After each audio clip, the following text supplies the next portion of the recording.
Start with the latest developments in the mysterious death of North Korean leader Kim Jong-un's older half-brother. The South Korean National Intelligence Service said this morning that the body is almost certainly that of Kim Jong-nam and that he was killed by a toxic substance. The NIS also said, however, the autopsy results, which are expected from Malaysia today, are needed to verify the exact method of the substance delivery. Kim Jong-nam was attacked while waiting at the budget terminal of Kuala Lumpur International Airport at around 9 a.m. local time on Monday by two women, both presumed to be North Korean agents. He died during transit to a nearby hospital. The two women are believed to be still in Malaysia, and local police have launched an investigation into the case that includes a search for the suspects. According to the NIS, Kim Jong-nam had been targeted for about 5 years by the North Korean regime, and he had been under the protection of the Chinese government. The NIS also confirmed that his wife and his son are now in protection in Beijing. Who was Kim Jong-nam? Although he was Kim Jong-il's eldest son, he was considered the black sheep in the Kim family dynasty. Born May 10, 1971 in Pyongyang, he was the son to Kim Jong-il and his mistress Song Hae-rim. He was expected to be the first in line to be leader of North Korea, but events took a different turn. Kim Jong-nam is thought to have spent much of his childhood in Pyongyang, living like a prince. But during his teenage years, he spent time studying in Switzerland, where he reportedly learnt about democracy. He's said to have tried to convince Kim Jong-il to reform North Korea too, and that's when he started to fall out of favour with his father. In May 2001, he was caught trying to enter Japan with his son and two women using a fake passport to visit Disneyland, Tokyo. The much publicized incident is said to have deeply embarrassed his father, cementing Kim Jong-il's negative view of his eldest son. Kim Jong-nam was essentially exiled from North Korea thereon and spent much of his time in China and Macau, and eventually his half-brother Kim Jong-un was named heir apparent in 2010. Although rarely appearing in public, he would speak to reporters occasionally and make critical comments about his brother and the regime. There's currently no evidence of Kim Jong-un's involvement in his siblings' death, but suspicion is high. It's being considered a continuation of the purges that the leader has carried out since he came to power 6 years ago. He has so far reportedly executed at least 140 senior officials, including his uncle and mentor Chang Song-taek in 2013. Whether Kim Jong-nam would have posed a threat to Kim Jong-un is unclear. Although he showed no signs of ambition to challenge his younger brother, Kim Jong-nam had represented a question mark of legitimacy and remained a potential thorn in the leader's side. Last night, the UN Security Council unanimously condemned North Korea's latest ballistic missile test. It called Sunday's launch a grave violation of international law. China signed on to that statement. The country is one of North Korea's only allies and its main lifeline. Adriana Diaz is in Beijing following China's reaction. Adriana, good morning. Good morning. North Korea says Sunday's launch was for self-defense. It comes after months of quiet and at a particularly sensitive time for Beijing, just as relations with the Trump administration were starting to thaw. So this launch adds a new layer of uncertainty to the region that's still trying to get a read on the new and unpredictable U.S. president. The missile tested Sunday was a new type, using solid fuel, not liquid, to eject from a mobile launcher. It's more stable and allows for less advanced warning. Analysts say the achievement is a dangerous step forward in North Korea's pursuit of a deliverable nuclear weapon. And it's a first test for President Trump. Obviously, North Korea is a big problem, and we will deal with that very strongly. It also potentially pits the new U.S. administration against China, North Korea's only major ally, less than a week after President Trump smoothed things over in a phone call with Chinese President Xi Jinping. China and the United States have fundamentally different approaches of dealing with North Korea. Tong Zhao was with the Carnegie Tsinghua Center for Global Policy. China believes we have to gradually encourage North Korea to liberalize its economy, to open up to the international community. 90% of North Korea's trade is with China, leading Western officials to accuse Beijing of propping up the neighboring dictatorship. But China says it's doing its part by signing on to stringent UN sanctions. China has fully implemented the relevant Security Council resolutions, said spokesman Gang Shuang. China fears any further action could destabilize the already shaky regime and turn North Korea into its enemy. Now the Western countries want China to take the consequences of provoking North Korea. China doesn't want to get caught in the middle. Yeah. The U.S. and South Korea will hold their annual large-scale military operations in March. And just this morning, North Korea said those operations could seriously undermine peace and security in the region.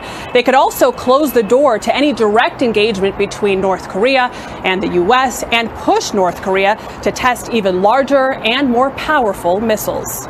Well, the DPRK has rapidly expanded its nuclear and missile programs in recent years, and the country has conducted 5 nuclear tests. The first underground test was in October 2006. The following February, Pyongyang agreed to shut down its main nuclear reactor following the six-party talks disarmament process. But then it conducted more tests in 2009, 2013, and 2016. And in January 2016, the DPRK claimed it had successfully tested a hydrogen bomb. And after another test in September the same year, it claimed the test enabled them to confirm that its warhead can be mounted to a missile and to verify the warhead's power. And also in 2016, the DPRK is believed to have carried out a test of an engine for an intercontinental ballistic missile made up of a cluster of smaller rockets. It also conducted 3 ballistic missile tests launched from submarines with varying levels of success. Multiple UN resolutions since 2006 have failed to stop the DPRK's pursuit of weapons of mass destruction. Russian officials are expressing frustration over Flynn's resignation. He was seen as an important bridge between Moscow and Washington.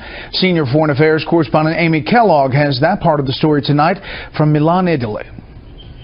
It was top news today in Moscow, the resignation of U.S. National Security Advisor Michael Flynn over phone conversations late last year with the Russian ambassador to Washington. Members of the Russian parliament, or Duma, were quick to fire off tweets and Facebook postings saying this had nothing to do with national security and protocol. One noted this was probably the fastest resignation of a national security advisor in history. There was a sense among some in the Duma that this is purely and simply a Washington witch hunt against anyone who wants to normalize ties with Russia. This situation is aimed at creating an impression among ordinary people and in the U.S. political establishment that Russia is still a strategic opponent, to put it mildly. The Justice Department worried if Flynn had not been straight about what was said to the Russian ambassador on the phone, he could be vulnerable to blackmail. The Kremlin, having also denied the Russian ambassador and General Flynn discussed sanctions, steered clear of passing judgment today.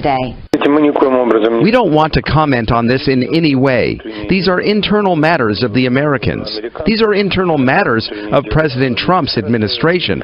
This is not our concern. Flynn's paid appearance at a party to celebrate the anniversary of one of the Russian government's international TV channels in 2015, and the fact that he was seated next to President Vladimir Putin already made some in the United States concerned about a potentially overly cozy relationship between Flynn and Moscow. Brett, the controversy over the phone calls will only add fuel to the fire of critics who say that the administration has been too ambitious, even reckless, in its eagerness and pursuit of better ties with Russia. The president has said many times that he would prefer better relations with Russia, but now Moscow is putting that to the test, as David Martin reports from the Pentagon. Cruise missiles are a staple of the Russian military arsenal. But one particular type, a land-based cruise missile with a range greater than 300 miles, is specifically banned by a treaty signed by Ronald Reagan and Mikhail Gorbachev in the final years of the Cold War. Now, U.S. officials say Russia has deployed just such a missile, capable of carrying a nuclear warhead. It happened secretly in December during the Obama administration, but it is now up to President Trump to respond to a deployment which U.S. officials say is such a blatant violation that it calls into question the value of future arms control treaties with Russia. And just 4 days ago, an incident similar to last year's buzzing by Russian jets of a U.S. Navy destroyer in the Baltic Sea happened again, this time in the Black Sea. First, a Russian patrol plane made a low pass close to the USS Porter. Then, 2 Russian jet fighters, followed a short time later by a third. U.S. officials called the flybys unsafe and unprofessional. And one more sign the Cold War is back. A Russian intelligence ship bristling with antennas to intercept communications is making its way up the east coast of the United States after leaving port in Cuba. President Trump has said he hopes to have better relations with Russia, but Scott, that hope is being rapidly overtaken by events. The NATO Secretary General urges allies to raise military budgets ahead of the organization's defense ministers meeting in Brussels. We don't expect all allies to meet the 2% target immediately, but we expect all allies to stop the cuts and to start to increase defense spending. Jens Stoltenberg has emphasized that increasing military spending is the most important thing to do for the transatlantic alliance. He also highlighted the significance of fair sharing of the budget among NATO members following his phone conversations with the U.S. president. Donald Trump sharply criticized NATO for lack of proper financial contributions during his presidential campaign. The alliance agreed in 2014 to increase its military spending by 2% in a decade. The organization has made its biggest military build-up in Poland since the end of the Cold War, raising tensions with Russia. The Israeli Prime Minister will be meeting with U.S. Secretary of State Rex Tillerson this morning in Washington ahead of his first meeting with U.S. President Donald Trump at the White House tomorrow. But his first set of meetings come on the heels of some sour internal affairs in the Israeli cabinet after a series of leaks from top-level meetings. The Israeli government is now considering using lie detector tests to ensure that internal debates aren't leaked, especially since some of the Prime Minister's controversial comments regarding Trump were released to the media just before his visit to Washington. Prior to Netanyahu's departure to the United States, the Israeli leader reportedly warned his ministers to tread lightly and, quote, take Trump's personality into account during their upcoming 4-hour meeting. The premier did, however, publicly characterize the upcoming talks with this brief statement. The alliance between Israel and America has always been extremely strong. It's about to get even stronger. President Trump and I see eye to eye on the dangers emanating from the region, but also on the opportunities. And we'll talk about both, as well as upgrading the relations between Israel and the United States in many, many fields. Hours earlier, Public Security Minister Gilad Erdan declared that all members of the Security Cabinet, and foremost the Prime Minister, oppose a Palestinian state. But the premier sidestepped a question from reporters on the current status of his commitment to a two-state solution. Meanwhile, photos have already been released of the Israeli premier meeting with several of his top advisors at the official Blair House presidential guest residence. There's been wide speculation that the premier hopes to convince President Trump to lift restrictions on convicted espionage agent Jonathan Pollard, so that he can finally move to Israel. After serving 30 years in prison, the former U.S. Naval Intelligence officer was released in November of 2015, but is forbidden to leave New York for 5 years. Before leaving the American capital, Netanyahu is also slated to hold talks with Vice President Mike Pence and both Republican and Democratic congressional leaders. But of course, the high point is tomorrow's meeting with the new U.S. president. Well, the Pentagon has confirmed to RT that despite vowing not to use depleted uranium in Syria, they have in fact fired thousands of rounds during the US-led anti-ISIL operation.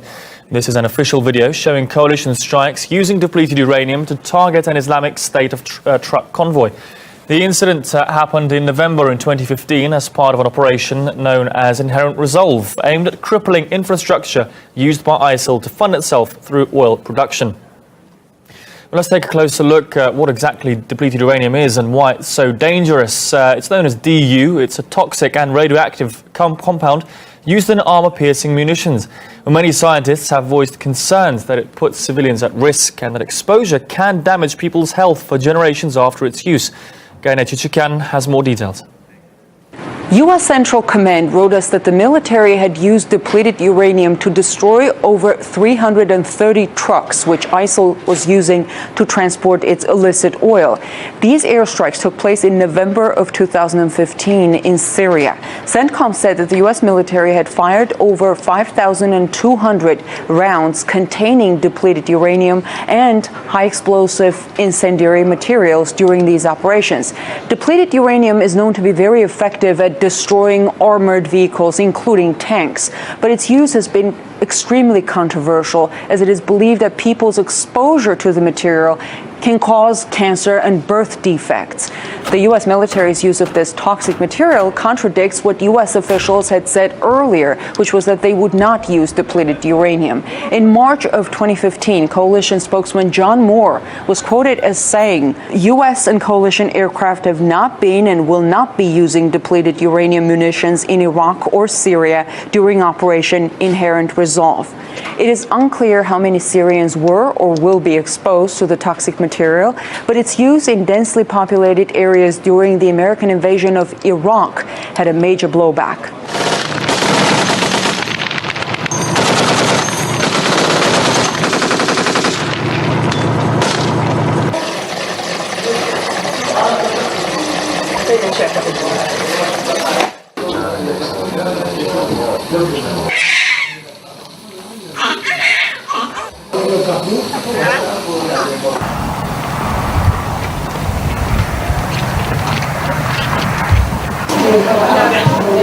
It was partly because of the blowback from Iraq that officials gave assurances that the military would not use the material again. But it turns out years later, they did. Two extremist groups battle in the war-torn Idlib province of Syria. Nearly 6 years into a civil war and 3 years after the rise of ISIS, Syrian territory is controlled by a patchwork of forces. Two of the military forces in the northwestern province of Idlib include the Levant Liberation Committee and the Jund al-Aqsa Group. The Levant Liberation Committee takes orders from al-Qaeda, and the Jund al-Aqsa fighters align much more closely with ISIS. Though both ISIS and al-Qaeda are organizations of religious extremists and both oppose Syrian President Bashar al-Assad, the two differ and followers sometimes clash violently. Both the Syrian Observatory for Human Rights and an official from a separate rebel group reported the violence on February 13th. According to the observatory, 2 days of fighting had killed a total of 69 militants. During the clashes, the al-Qaeda affiliate seized 6 villages from the Jund al-Aqsa. On Tuesday, General Raymond Tony Thomas, commander of U.S. Special Operations, said that the U.S. and its allies have killed over 60,000 ISIS fighters. In recent weeks, airstrikes against Raqqa, Syria, the group's self-declared capital, have increased, while the assault on Mosul has continued.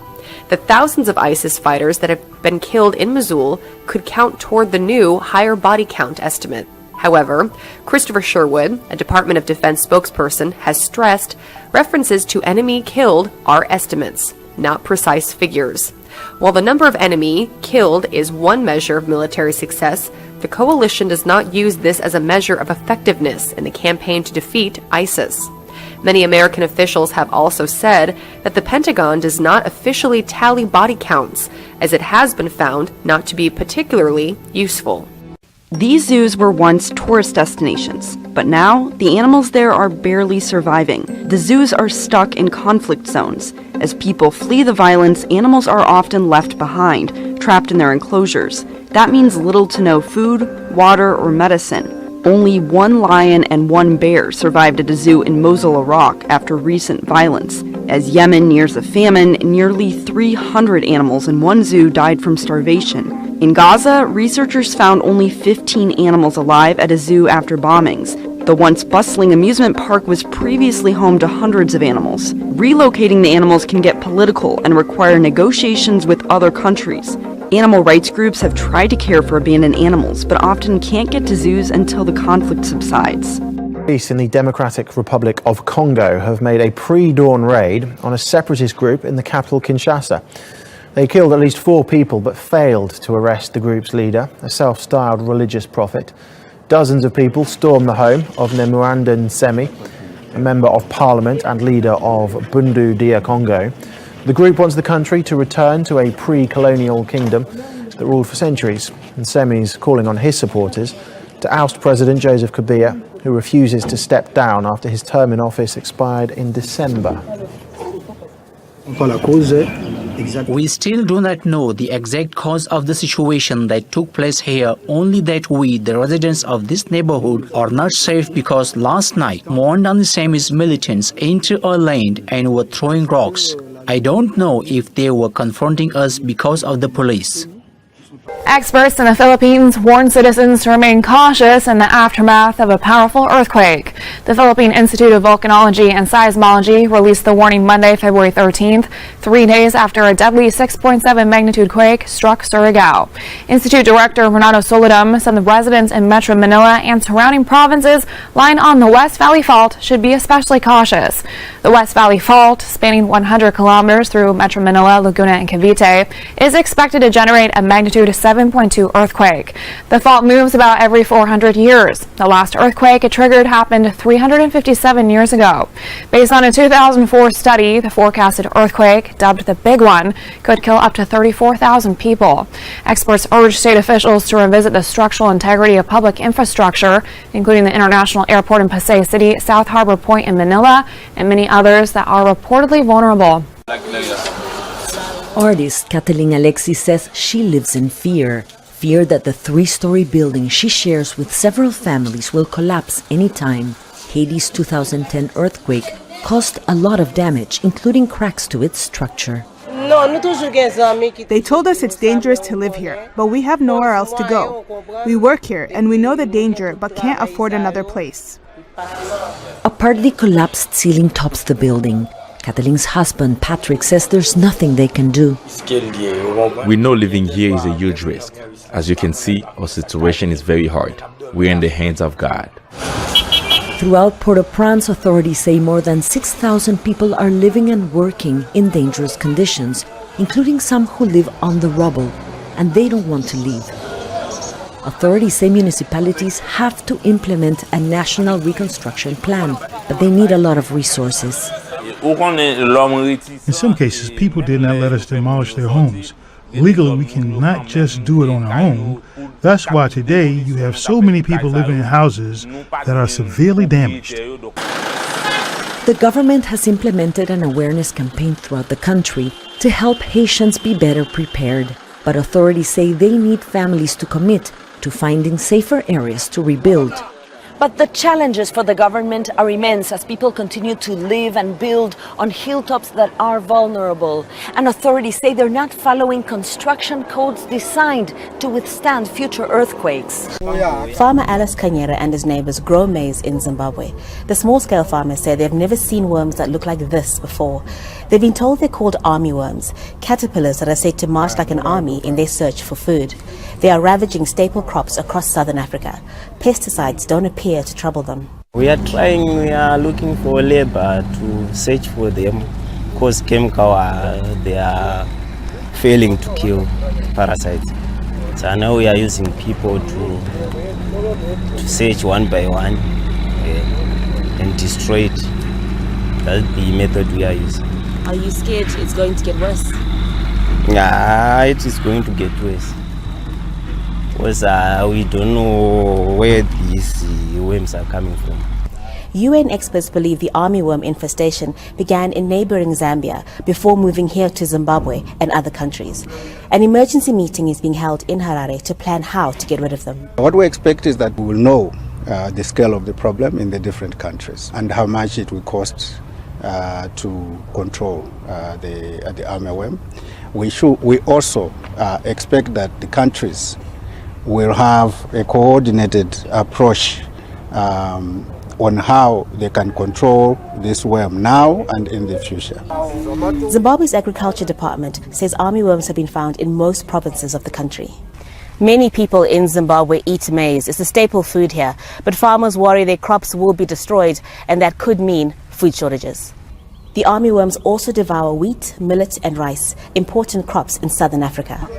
The 3-day meeting in Harare is roughly 100 kilometers away from Alois. He says if he doesn't get help soon, his family will be in financial trouble. He and many other farmers here urgently need someone to tell them how to kill these invading pests for good. Emergency services in Louisville, Kentucky received 52 overdose calls in a 32-hour period last week. The calls came in between Wednesday, February 8th and Friday the 10th.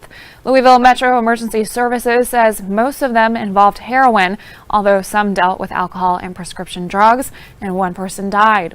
The Centers for Disease Control and Prevention says heroin overdoses nationwide increased 23% from 2014 to 2015. City authorities are investigating if fentanyl-laced heroin caused the overdoses. Fentanyl is an extremely strong pain reliever, sometimes cut with heroin.